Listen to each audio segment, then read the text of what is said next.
Good evening. फिर से आपका स्वागत है हमारे चैनल पे। आइए एक और नए टॉपिक के साथ कक्षा 12 की भौतिकी का चुंबकीय क्षेत्र में गतिमान आवेश का पथ।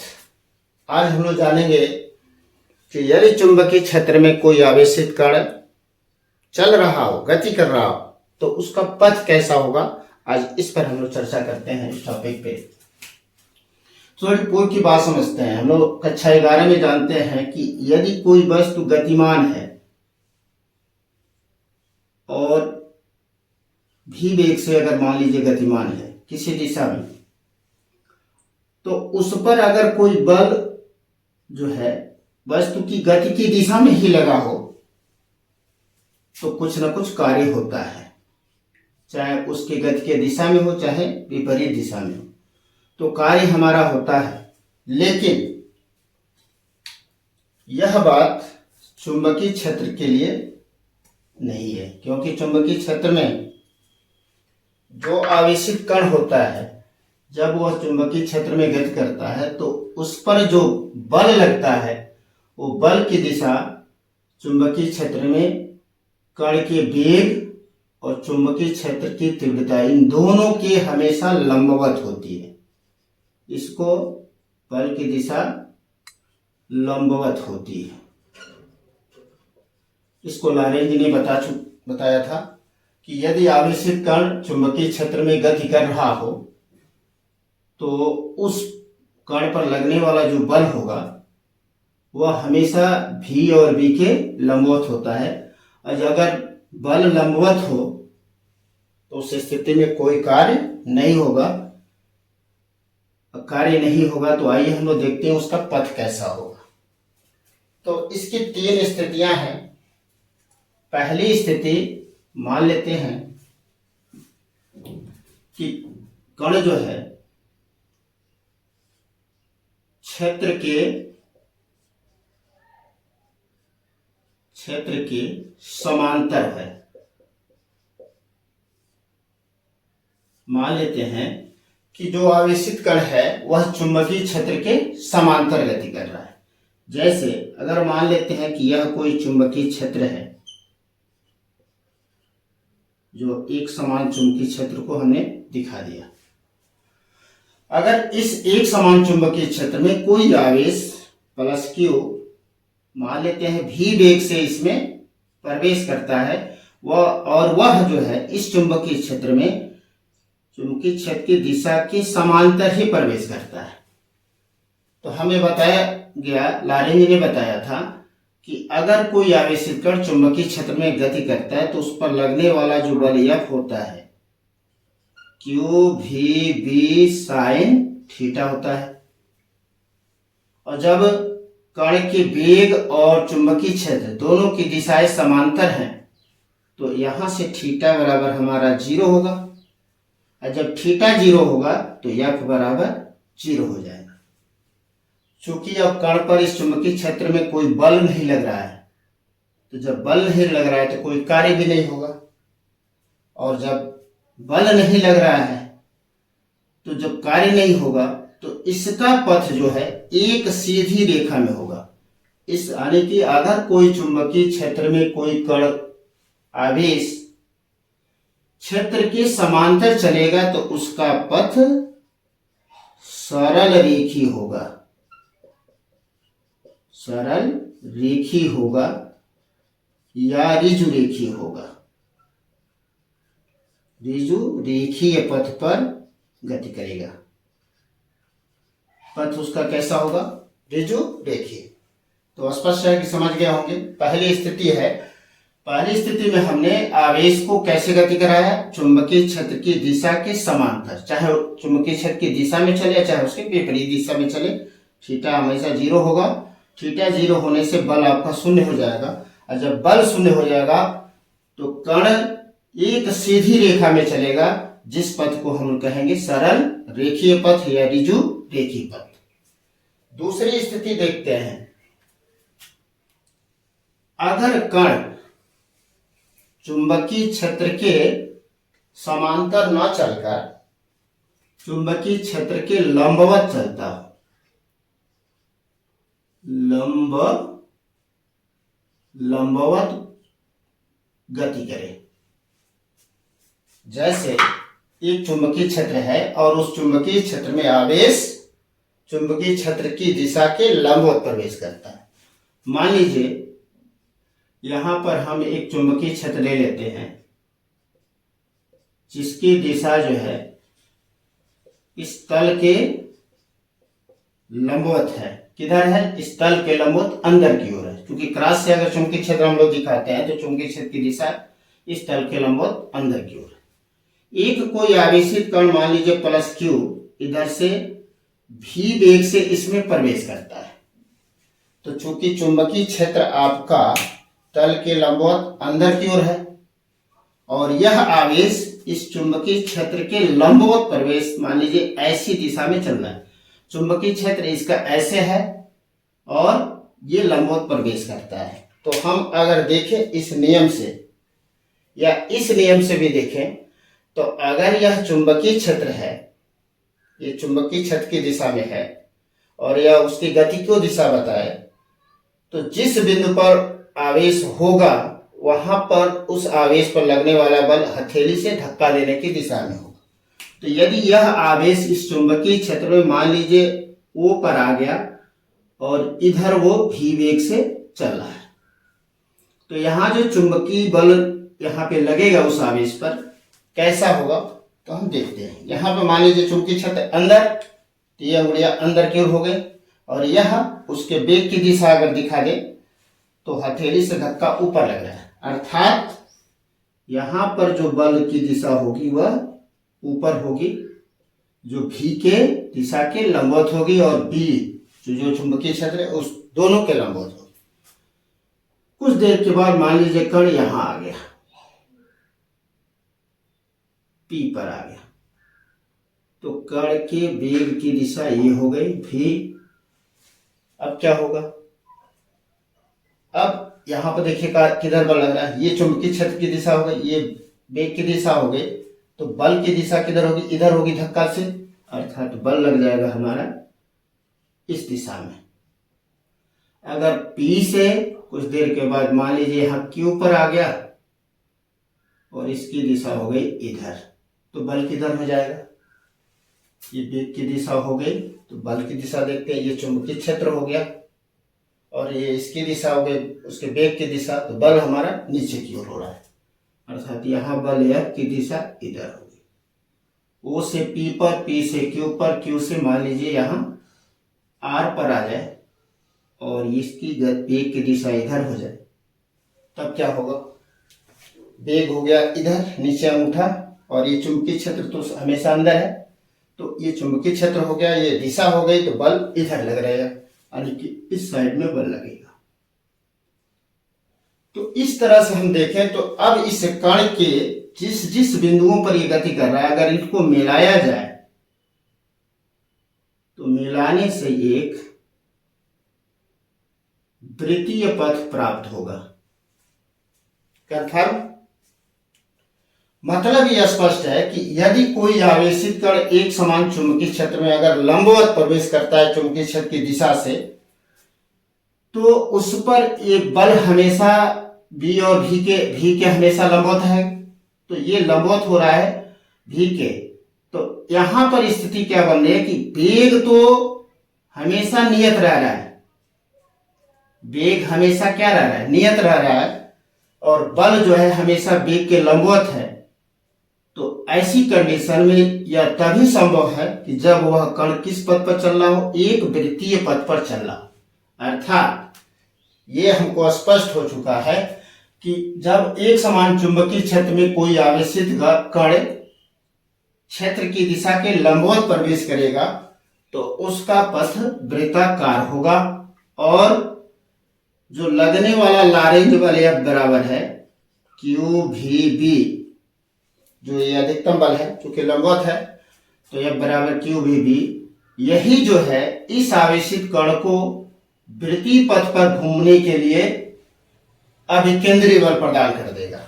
यदि जो कण इसमें प्रवेश कर रहा है यदि उसका द्रव्यमान m हो और इसके इस वृत्तीय पथ की त्रिज्या r हो, तो इसको प्राप्त अभिकेंद्री बल F बराबर mv²/r।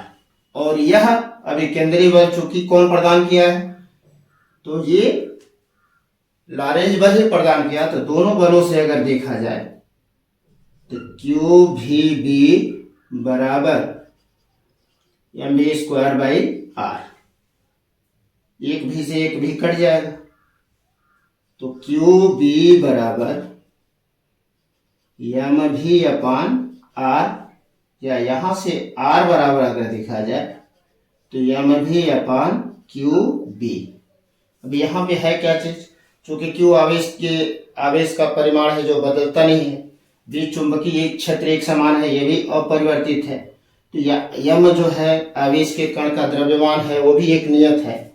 तो यहां से दिख रहा है कि R जो है, mv को हम लोग संवेग कहते हैं, तो R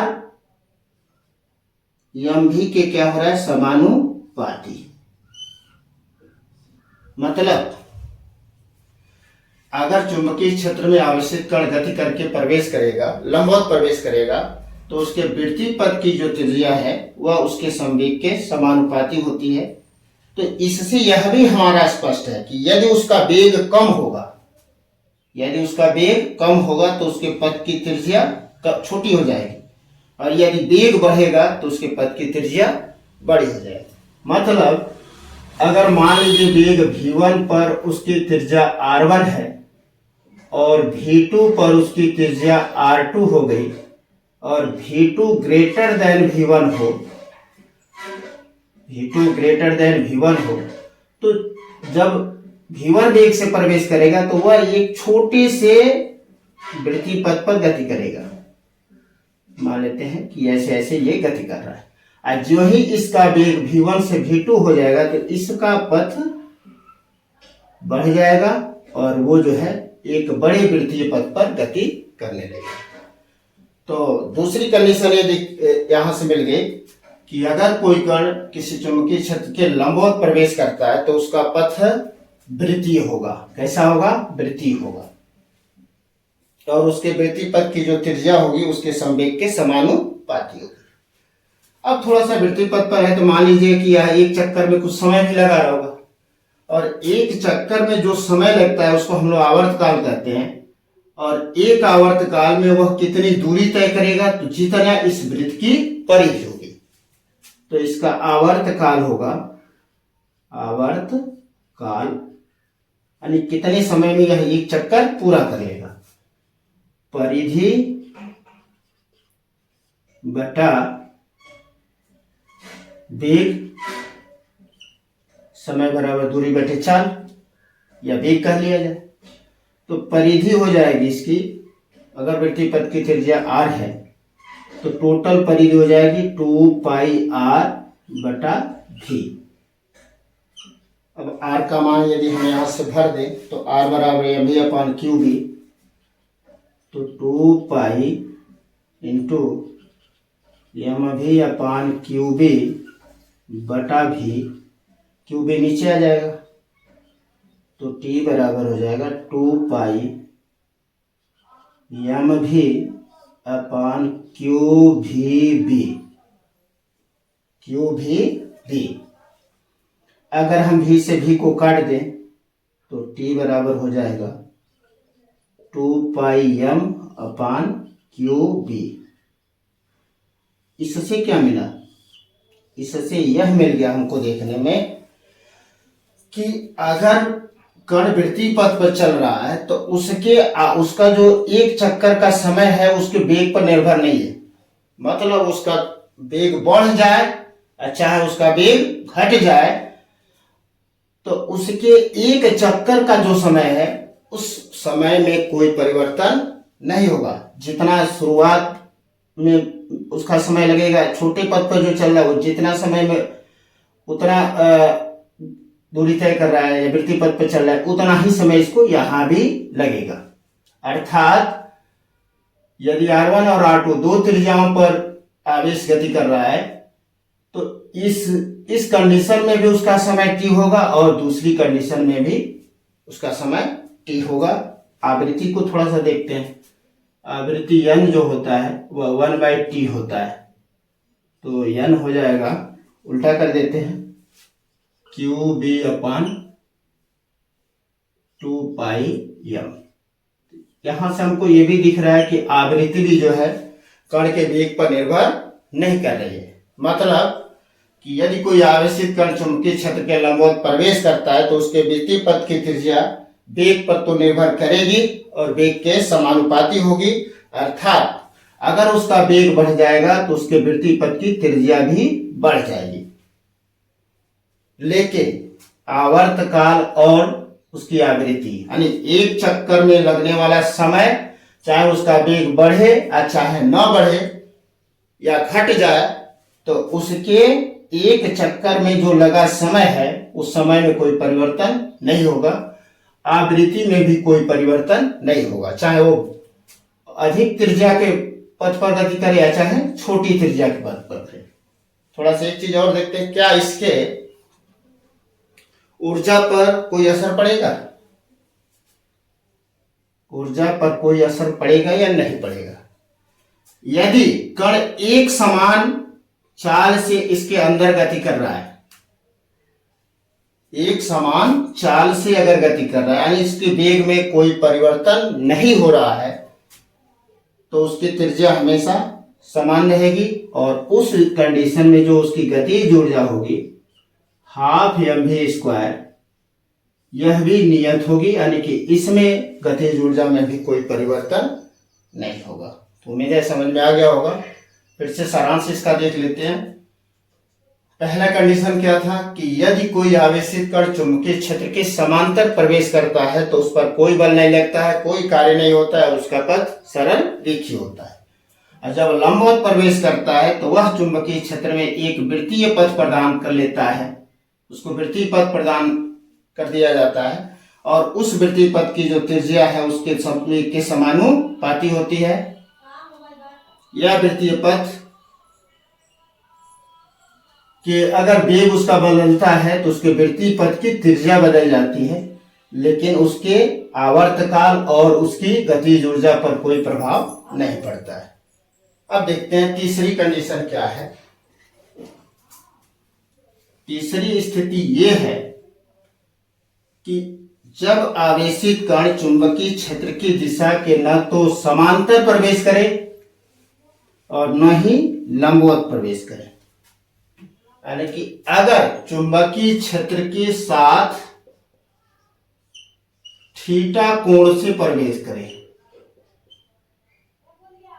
किस कोण से प्रवेश करे? थीटा कोण पर। जैसे मान लीजिए कि यहां पे यह कोई चुंबकीय क्षेत्र की दिशा है और इसमें एक आवेशित कण प्लस क्यू इस चुंबकीय क्षेत्र की दिशा से थीटा कोण बनाते हुए भी वेग से प्रवेश करता है, तो इसका पथ कैसा होगा? तो इसके पथ के लिए इस वेग को हम दो घटकों में वियोजित कर देते हैं। एक चुंबकीय क्षेत्र की दिशा में घटक जो हो जाएगा v cos थीटा और एक चुंबकीय क्षेत्र की दिशा के लंबवत घटक हो जाएगा जो होगा v sin थीटा। अब यहां पे दो बातें हैं, क्योंकि वेग के दो घटक हो गए, एक v cos थीटा और एक v sin थीटा, तो हमें पता है चुंबकीय क्षेत्र की दिशा के समांतर जो है v cos थीटा है, तो यह उस आवेशित कण को एक सरल रेखीय पथ पर ले जाएगा और v sin थीटा चुंबकीय क्षेत्र के लंबवत है, तो v sin थीटा उसके पथ को वृत्तीय करेगा।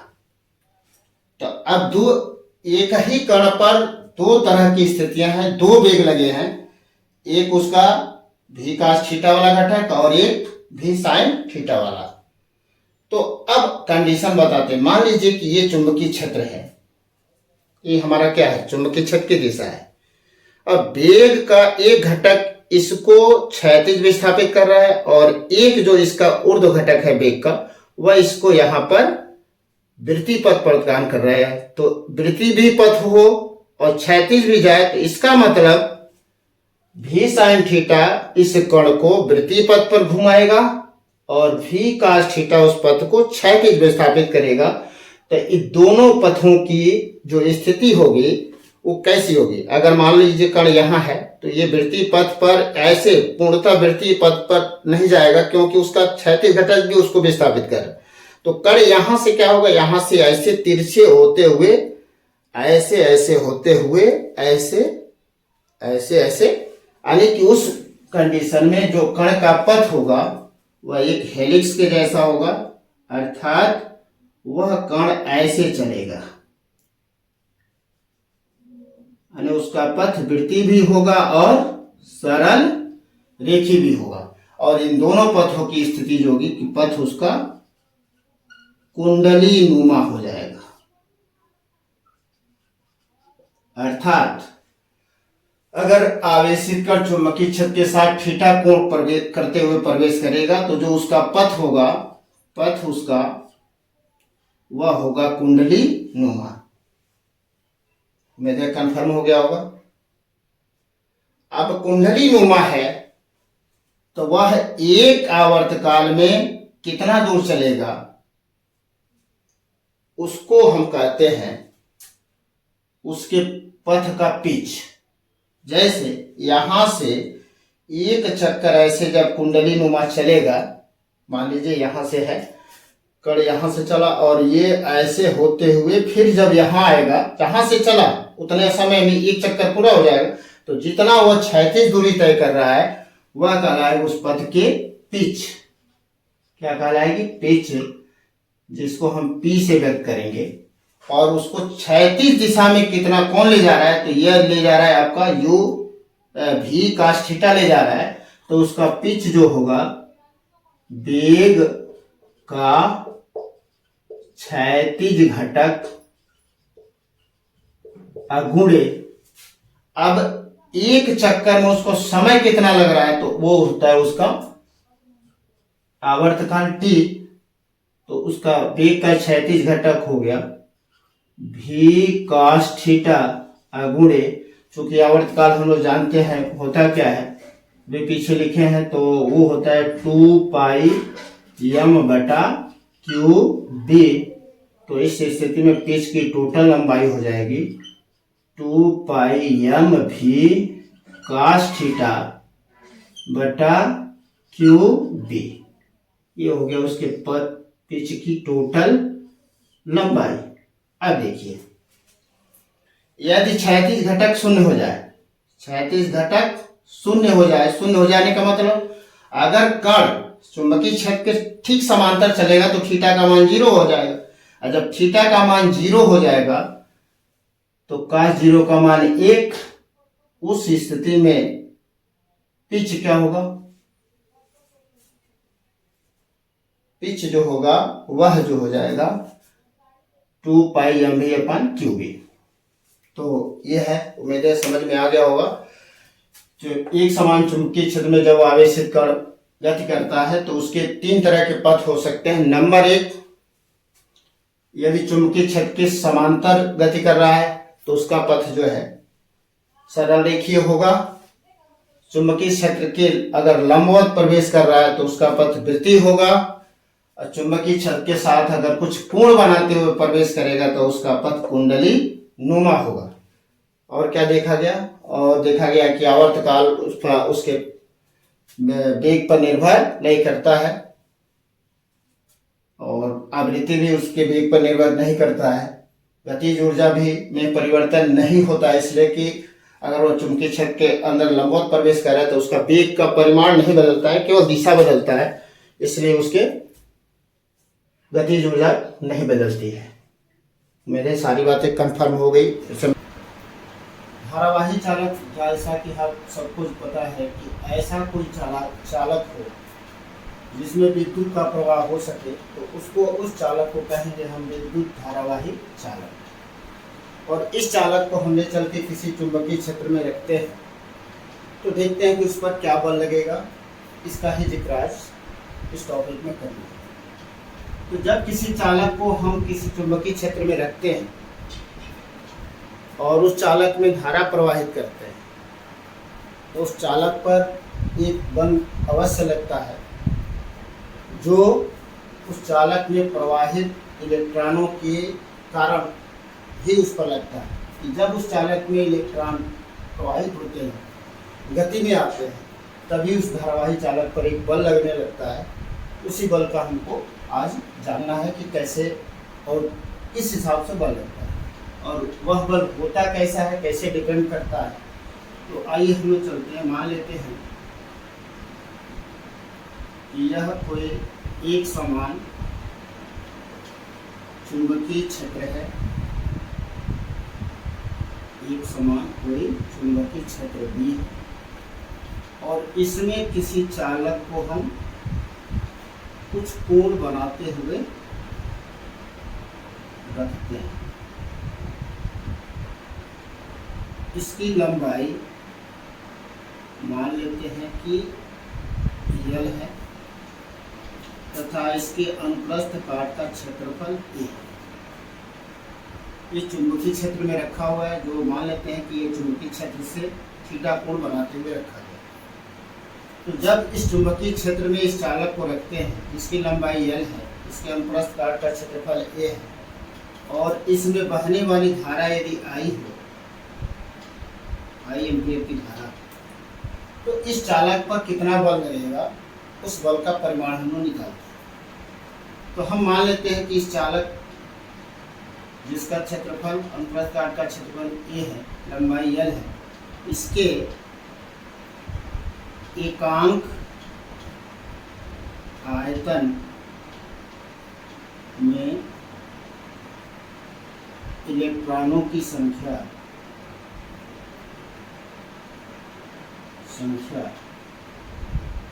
हम मान लेते हैं कि इस माने इस चालक का कुल आयतन क्या हो जाएगा, लंबाई गुणित क्षेत्रफल, वह हो जाएगा AL। एकांक आयतन मतलब 1 घन मीटर आयतन में इलेक्ट्रॉनों की संख्या N है, चालक का कुल आयतन EL हो रहा है, तो चालक में कुल इलेक्ट्रॉनों की संख्या हो जाएगी NaL। फॉर्म है, एकांक आयतन में N इलेक्ट्रॉन है, तो इतने आयतन Al आयतन में कुल इलेक्ट्रॉनों की संख्या इन दोनों के गुणनफल के बराबर, अर्थात NaL। यदि मान लें इसमें इलेक्ट्रॉन जिसका आवेश E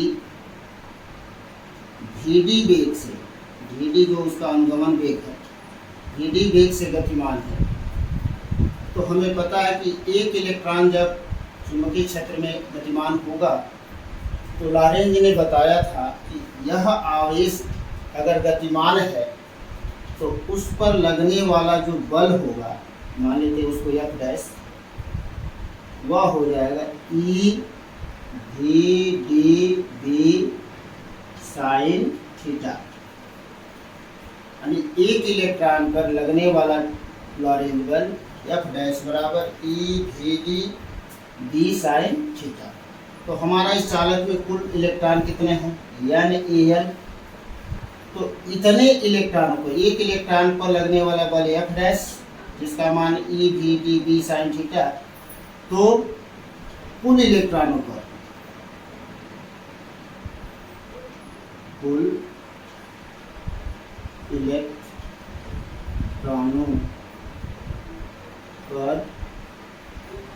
लगने वाला बल F बराबर NaL, यानी कुल इलेक्ट्रॉनों की संख्या गुणे एक इलेक्ट्रॉन पर लगने वाला बल, अर्थात F डैश का मान भर दें, NaL EV/dB साइन थीटा। यह हो गया संपूर्ण इलेक्ट्रॉनों पर लगने वाला बल। चूंकि जितना इलेक्ट्रॉनों पर बल लग रहा है वही चालक पर लगने वाला बल होता है, अतः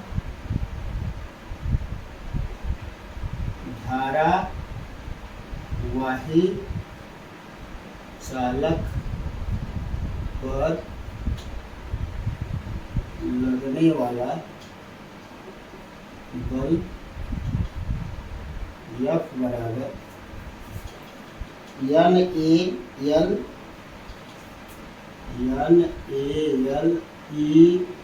EVD d sin थीटा।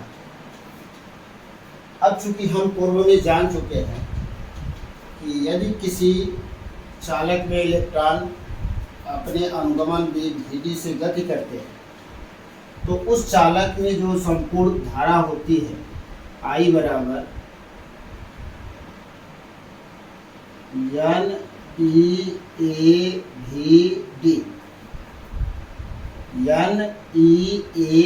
के बराबर होती है। तो यदि इस NeAVD का मान हम इसमें भरें तो NeAVD इन सबको हटा के हम I लिख सकते हैं जो चालक में बहने वाली धारा है। तो उस स्थिति में बल F बराबर हो जाएगा, ये पूरा वैल्यू उठा करके इसमें भर दें तो IBL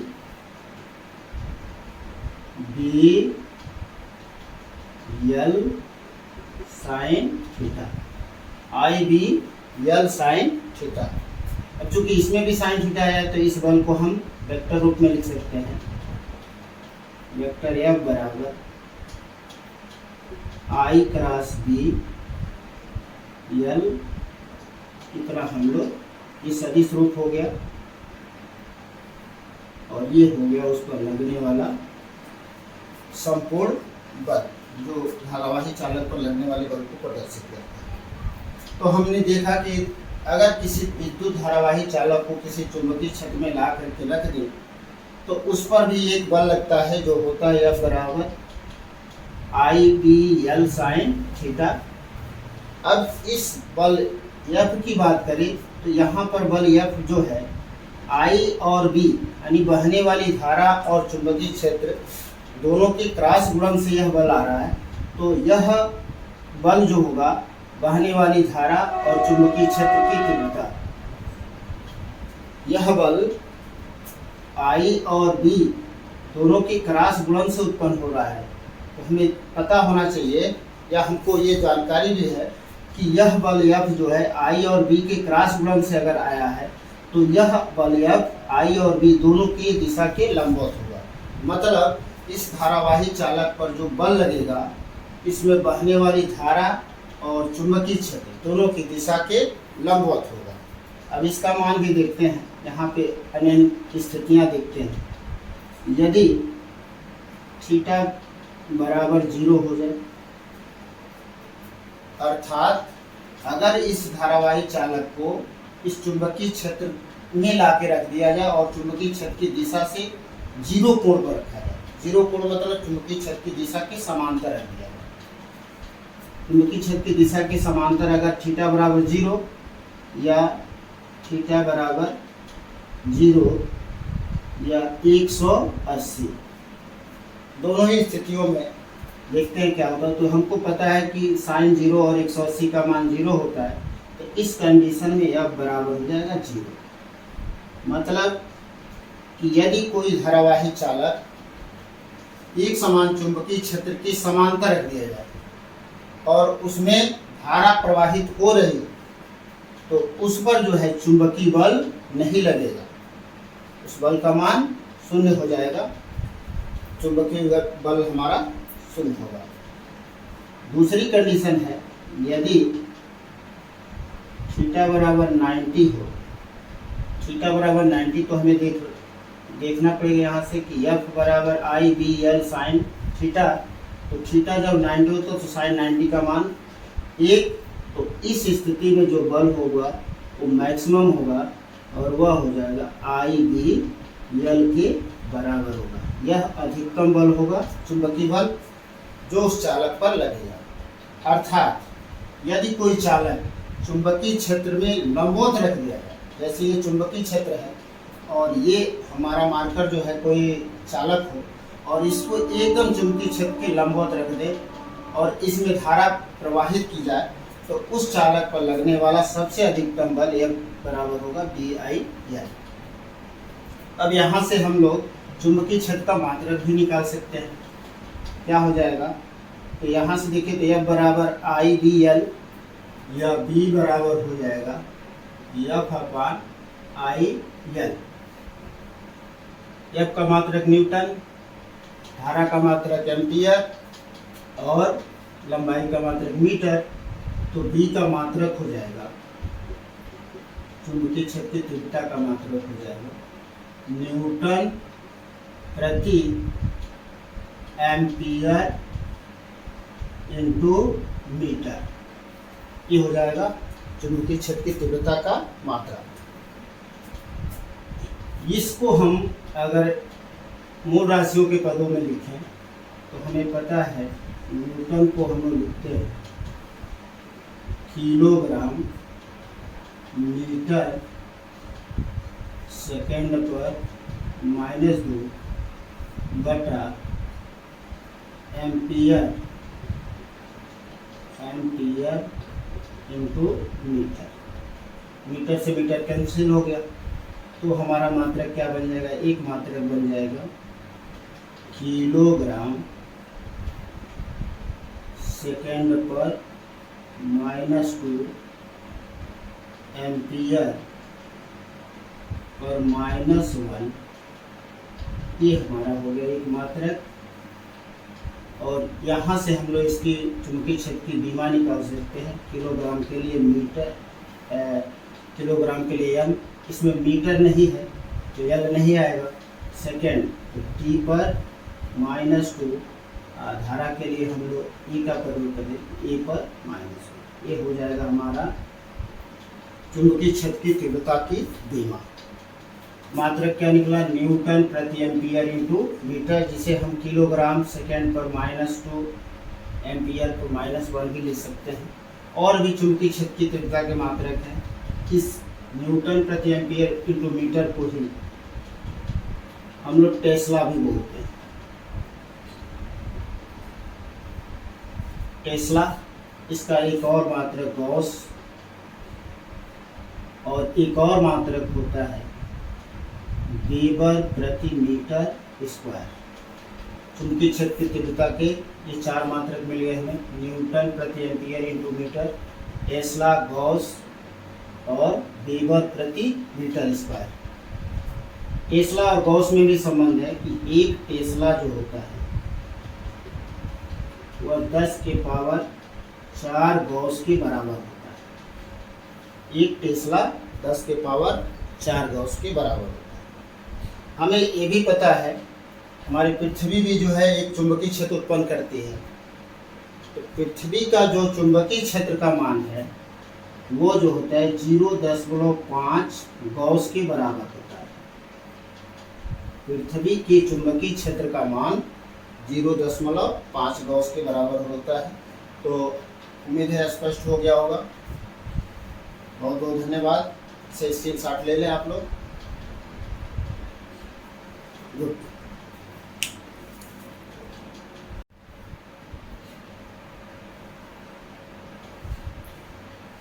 अब देखते हैं इस धारावाही चालक पर जो चुंबकीय बल लगता है उसकी दिशा हम कैसे ज्ञात करेंगे। तो इस धारावाही चुंबकीय क्षेत्र में रखे इस धारावाही चालक पर लगने वाले बल के लिए 2 नियमों का प्रयोग करते हैं। एक फ्लेमिंग के बाएं हाथ का नियम, जिसे हम लोग कक्षा 10 में भी पढ़ चुके हैं।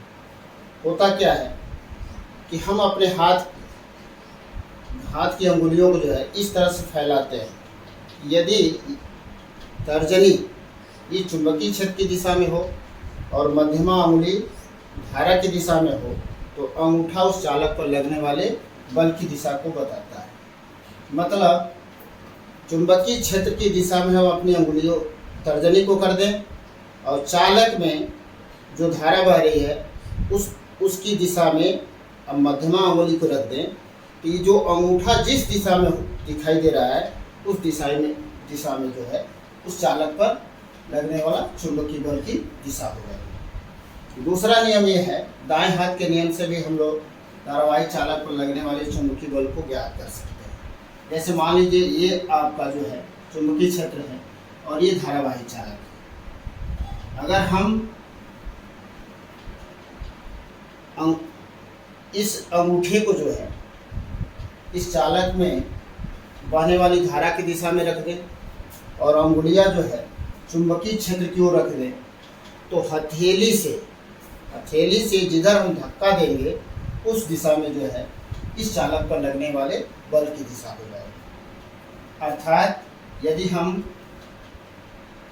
चुंबकीय क्षेत्र में इस अंगुलियों को चुंबकीय क्षेत्र की दिशा में कर दें, अंगूठा जो है चालक में जो धारा बह रही है, धारा चालक की धारा की दिशा में अगर अंगूठे को कर दें, तो हथेली से, जो हम लोग की हथेली है, हथेली से जिधर हम धक्का दें उस दिशा में जो है इस चालक पर लगने वाले बल की दिशा होगी। यदि हम धारा की दिशा को उल्टा कर दें तो बल की दिशा भी उल्टी हो जाएगी, यानी कि अगर वह इस तल के लंबवत अंदर की ओर है तो बल की दिशा जो है तल के लंबवत बाहर की ओर है।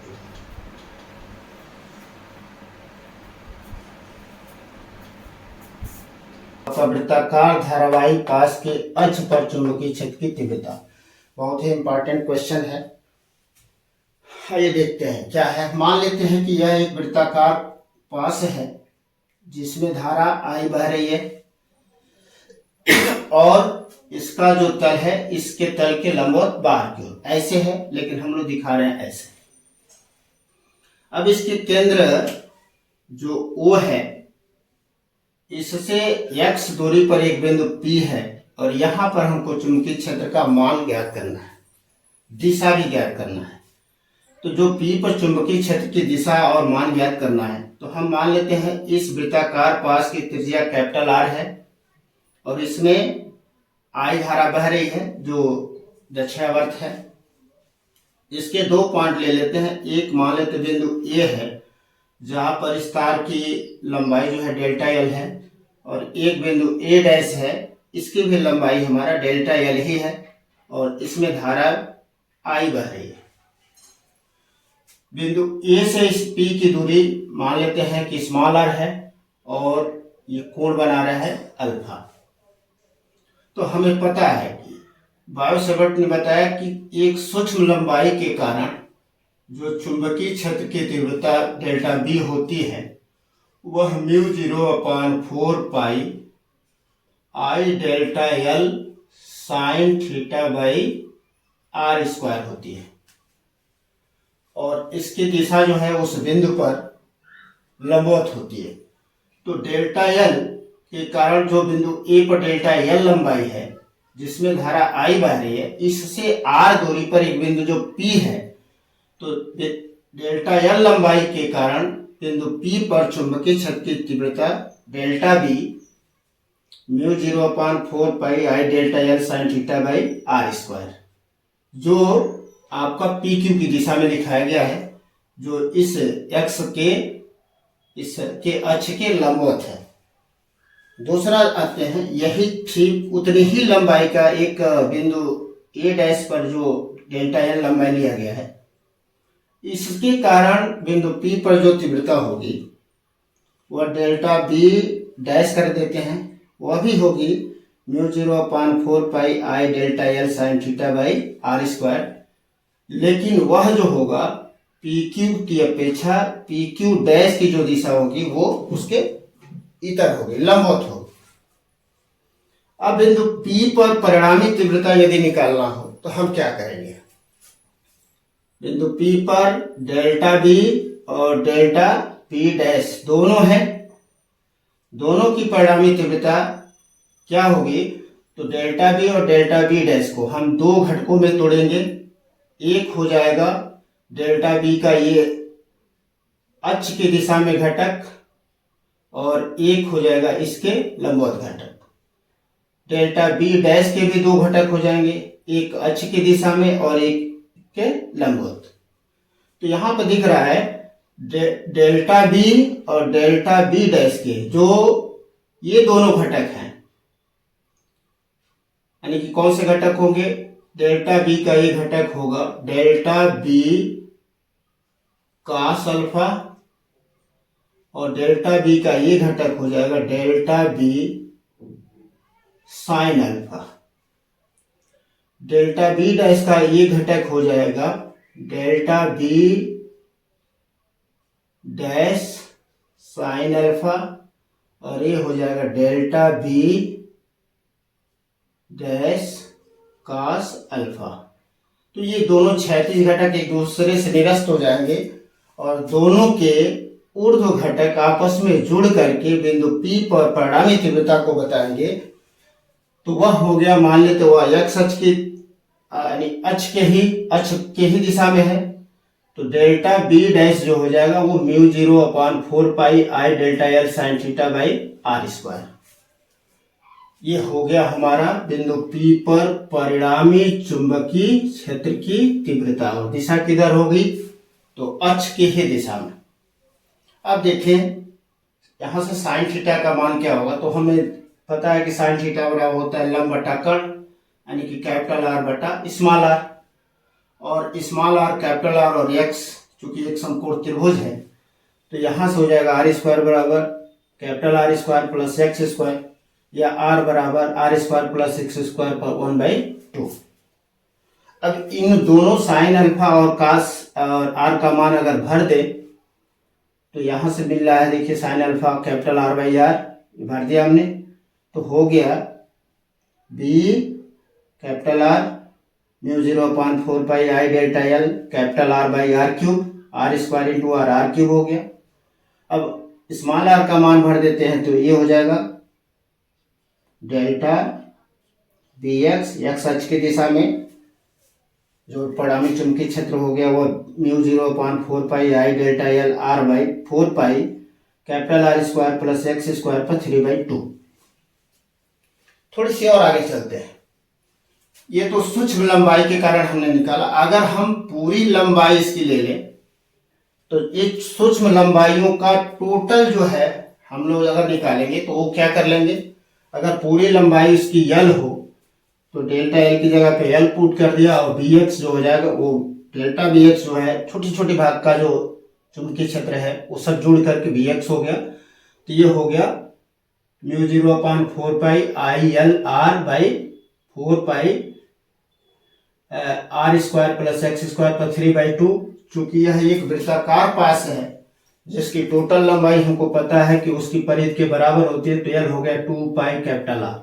अब 2 पाई कैपिटल आर जब भर देंगे तो यहां से कट करके आ गया बी एक्स बराबर mu 0 I capital R square upon 2 X square plus R square पर 3/2। अब एक कंडीशन और लगा लेते हैं।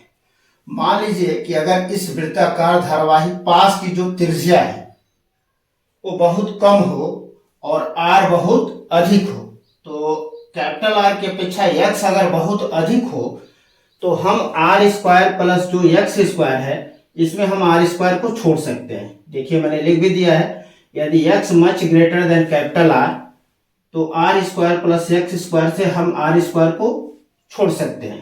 तो जब आर स्क्वायर को छोड़ देंगे तो ये हो जाएगा केवल एक्स स्क्वायर पर 3/2, और घात 2 में जब 3/2 का गुणा करें तो 2 से 2 कट गया घात से घात, तो ये हो जाएगा mu 0 I R square by 2x cube. अब एक कंडीशन और है, यदि मान लीजिए या तो एक फेरा का हो गया, अब इसमें 10, 100, 1000 या कई हजार फेरे हो, तो जिस फेरों की संख्या अगर इसमें n हो तो एक फेरे का अगर यह चुंबकीय क्षेत्र है इतना तो n फेरे का n गुना हो जाएगा, तो bx जो हो जाएगा वह mu 0 n I R square by 2x cube. उम्मीद है समझ में आ गया होगा, कंफर्म। यहाँ पे जो परिणामी निकालते हैं एक बार फिर समझा देते हैं। यह एक कुंडली है जो वृत्ताकार पास है, इसके अक्ष पर हमको किसी बिंदु पर चुंबकीय क्षेत्र का मान ज्ञात करना है जो इसके अक्ष से x दूरी पर है, बिंदु P है। तो P पर हम इस वृत्ताकार जो कुंडली है इसके छोटे छोटे दो भागों के कारण हमने तीव्रता निकाल लिया, और उन तीव्रताओं को जो है हमने क्षैतिज और ऊर्ध्व घटकों में तोड़ दिया। तो देखा जा रहा है कि जो क्षैतिज घटक हैं एक दूसरे के विपरीत हैं, अब विपरीत होने के कारण निरस्त हो जाएंगे, तो यहाँ पर टोटल परिणामी तीव्रता इन दोनों के ऊर्ध्व घटकों के योग के बराबर हो जाए। जितने भी इसके ऊर्ध्व घटक होंगे छोटे छोटे छोटे के सबको हम लोग क्या कर लेंगे, जोड़ लेंगे, तो वो आ गया इतना।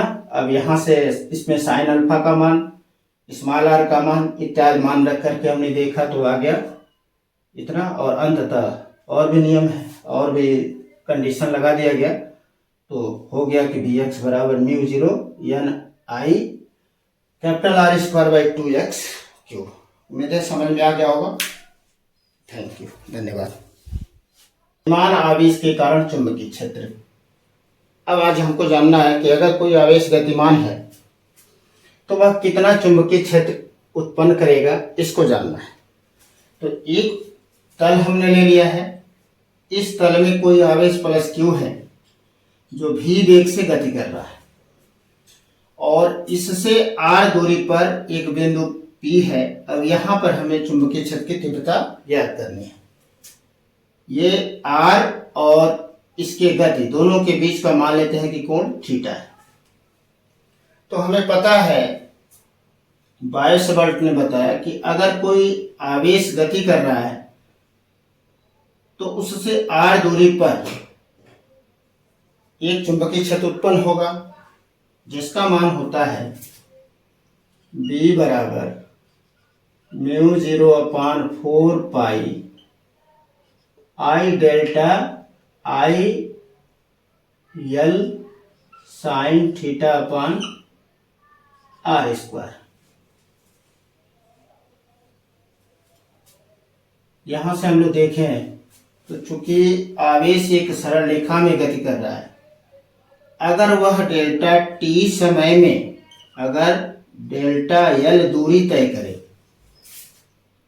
Delta L I delta L sine theta by R square, मान लेते हैं कि यह आवेश जो v वेग से चल रहा है डेल्टा टी समय में डेल्टा एल दूरी से तय करता हो और उसकी चाल भी हो, तो चूंकि दूरी बराबर होता है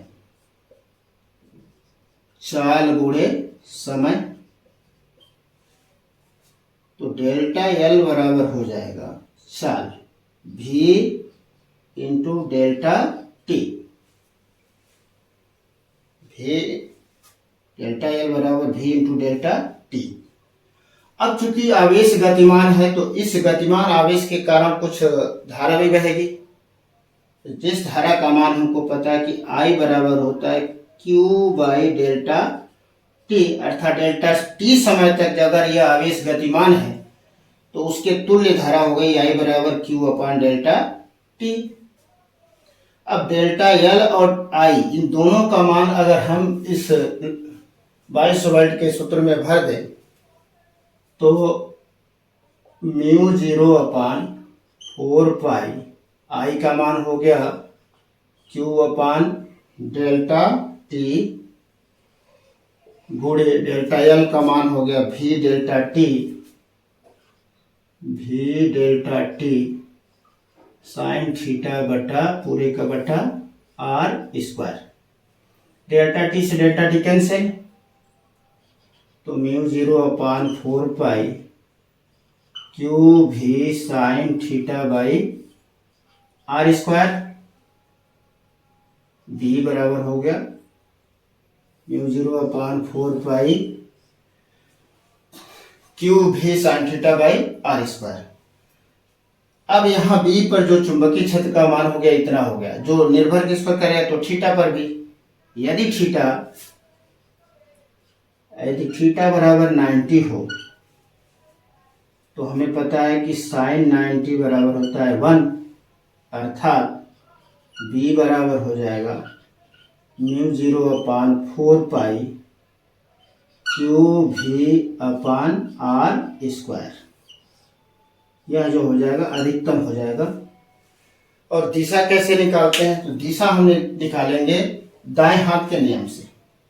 यदि यह आवेश की गति में हो और ये अंगुलियां जो है उस बिंदु की ओर हो तो हथेली से जो धक्का होगा वह चुंबकीय क्षेत्र की दिशा हो जाएगी। जिससे हम लोग चुंबकीय क्षेत्र की दिशा ज्ञात कर सकते हैं। और यदि गणना करें, यदि सवाल लगाते समय करें तो हमें पता है क्योंकि म्यू 0/4 पाई जो होता है इसका मान 10⁻⁷ न्यूटन प्रति एम्पियर स्क्वायर होता है। तो उस स्थिति में B का मान हो जाएगा 10⁻⁷ Q/V/R²। इतना हमारा चुंबकीय क्षेत्र की तीव्रता हो जाएगी। उम्मीद है समझ में आ गया होगा, दिशा भी समझ में आ गई होगी, सारी बातें क्लियर होगी, स्पष्ट है। अगर यही आवेश प्लस ना हो के माइनस होता तो इस चुंबकीय क्षेत्र की दिशा जो होगी नीचे की तरफ हो जाएगी, यानी जो हम ऊपर दिखा रहे हैं उसको हम लोग नीचे कर देंगे। गुड इवनिंग, आइए देखते हैं आज एक नया टॉपिक, एम्पियर का परिपथीय नियम। बहुत ही मोस्ट इम्पॉर्टेंट ये टॉपिक है। जिस प्रकार से हम लोग स्थिर वैद्युतिकी में गॉस के नियम को जानते हैं, महत्वपूर्ण है नियम, ठीक उसी तरह चुंबकत्व के लिए एम्पियर का ये परिपथीय नियम बहुत इम्पॉर्टेंट है। क्या है एम्पियर का परिपथीय नियम? किसी बंद परिपथ की सीमा के अनुदिश, यानी कोई बंद परिपथ हो और उसके जहां तक उसकी सीमा है, उस सीमा के अनुदिश जो चुंबकीय क्षेत्र है, उस चुंबकीय क्षेत्र का जब हम रेखीय समाकलन करते हैं तो वह रेखीय समाकलन उस पथ द्वारा घिरी नेट धारा, जो उस पथ में जो धारा बह रही है उस धारा का μ0 गुना होता है। अर्थात यदि कहीं पर चुंबकीय क्षेत्र B उत्पन्न हुआ हो और वह थोड़ी सी लंबाई के सापेक्ष जब उसका हम रेखीय समाकलन करते हैं तो वह रेखीय समाकलन उस परिपथ से बहने वाली धारा का μ0 गुना होता है।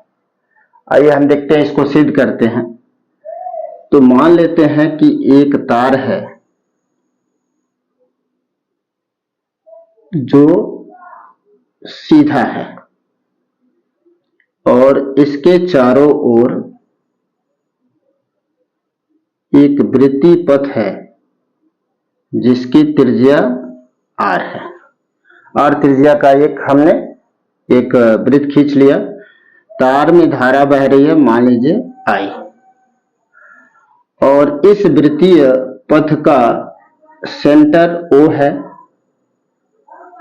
जो मान लेते हैं तार के पर ही है, और यहां से r दूरी पर एक बिंदु यहां P है, जहां पर उत्पन्न चुंबकीय क्षेत्र जो होगा इसके लंबवत होगा, मान लेते हैं चुंबकीय क्षेत्र B है, और इस पथ वृत्तीय पथ की एक सूक्ष्म लंबाई डेल्टा L ले लेते हैं।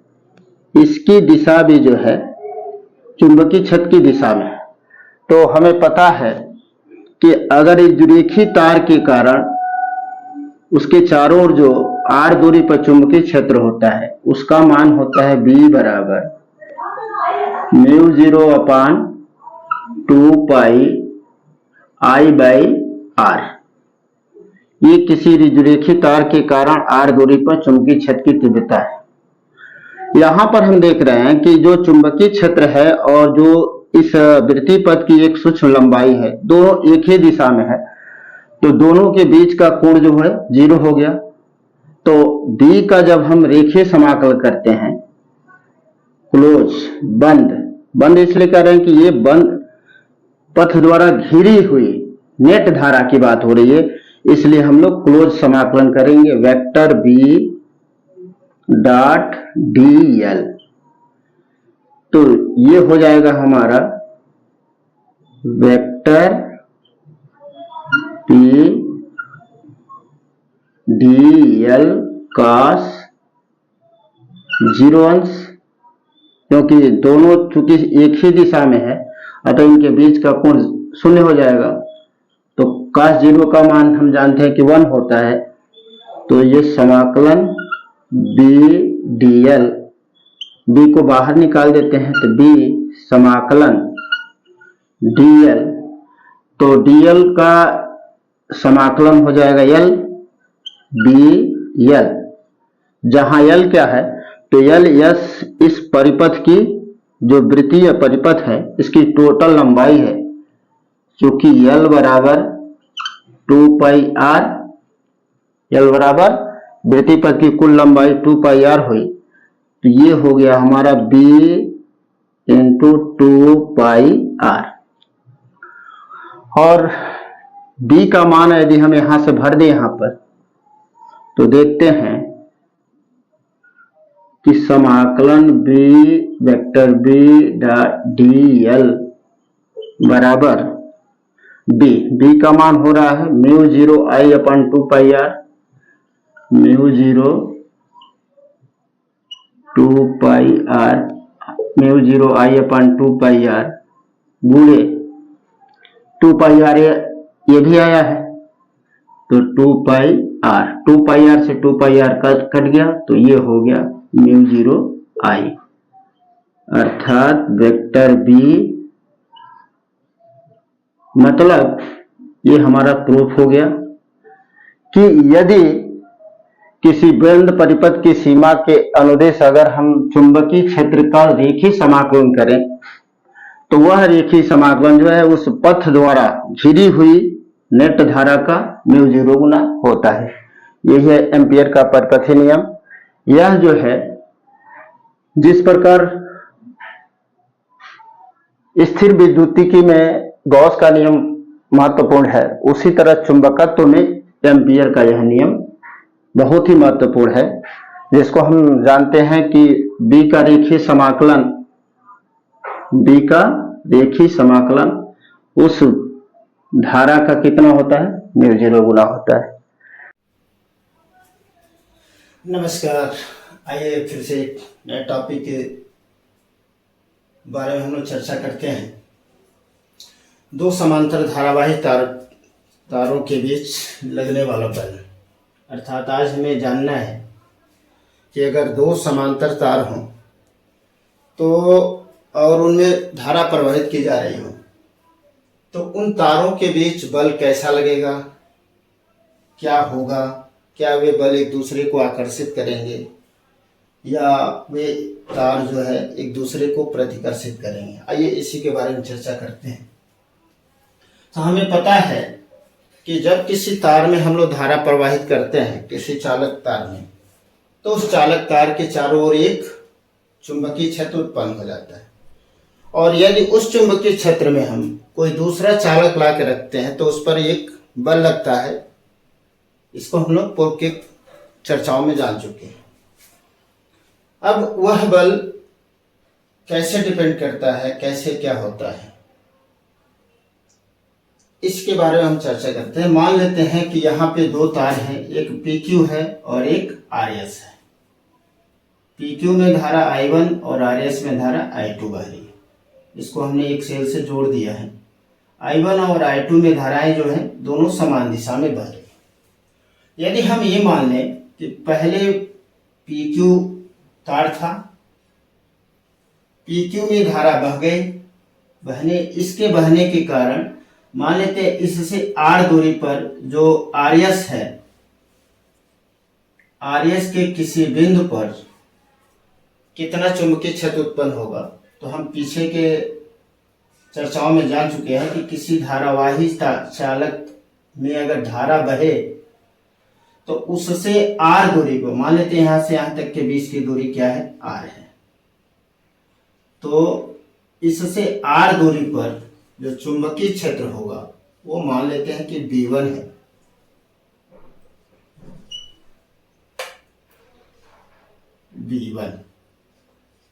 B1 बराबर होगा म्यू 0 I1 अपान 2 पाई R, अर्थात PQ में जो धारा प्रवाहित हो गई, इस धारा के कारण RS के तार के किसी बिंदु पर जो चुंबकीय क्षेत्र का मान होगा वो B1 बराबर म्यू 0 I1 अपन 2 पाई R है।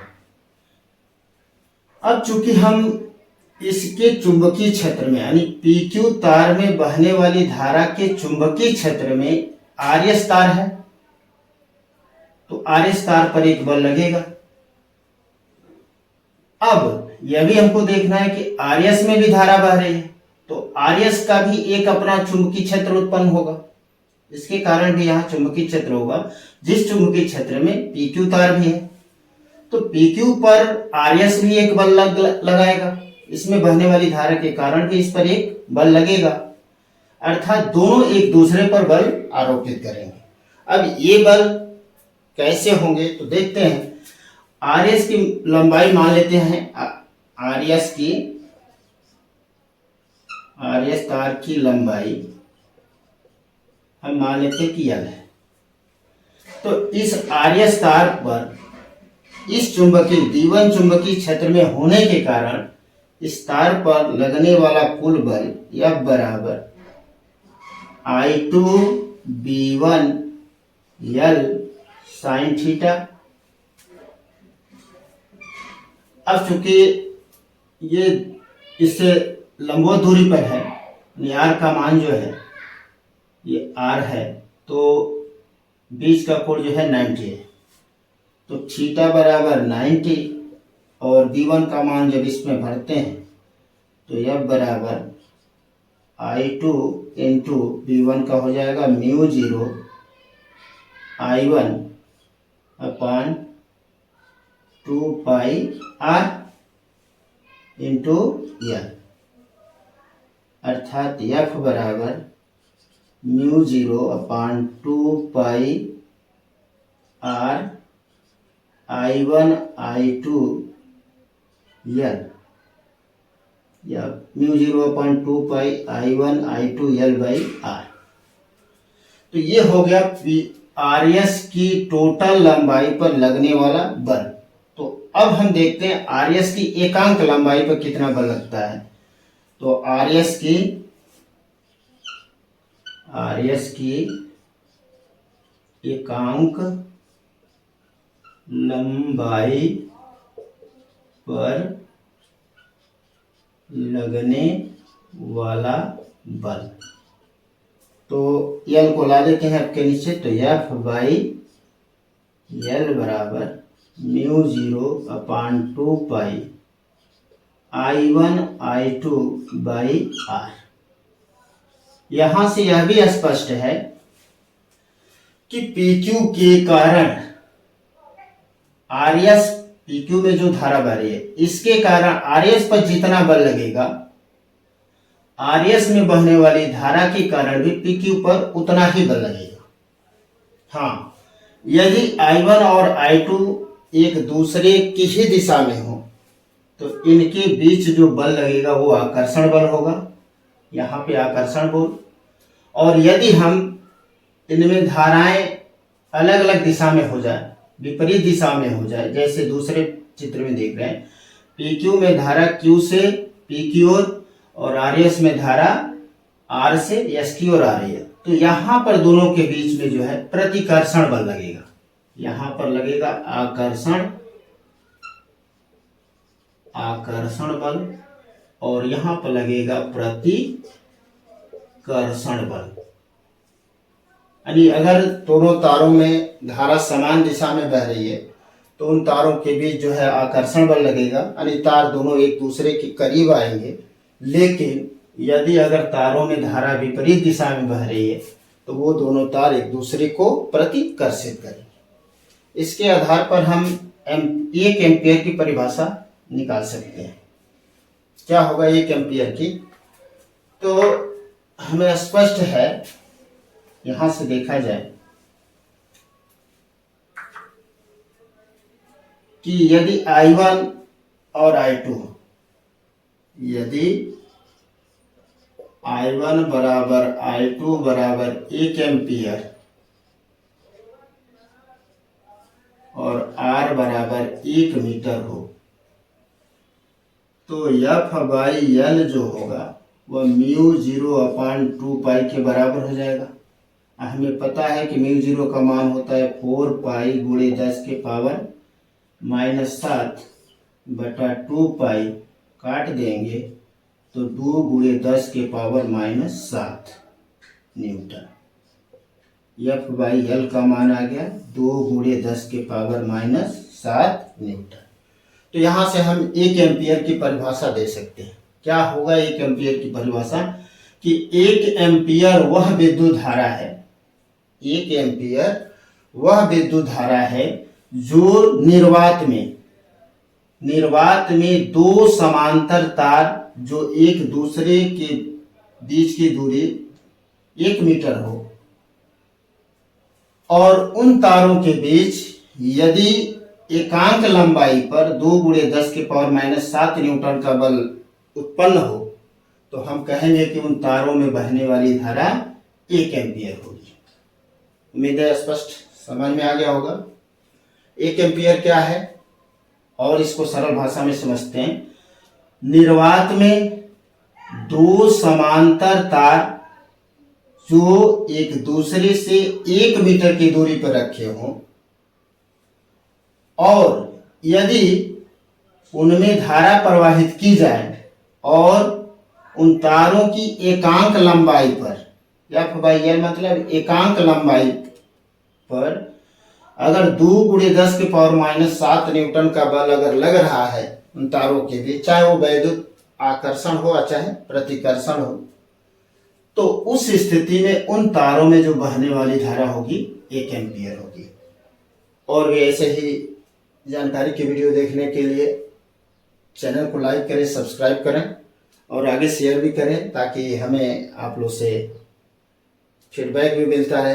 कमेंट जरूर करें और आगे इसी तरह की वीडियो देखने के लिए चैनल को लाइक भी करें। धन्यवाद।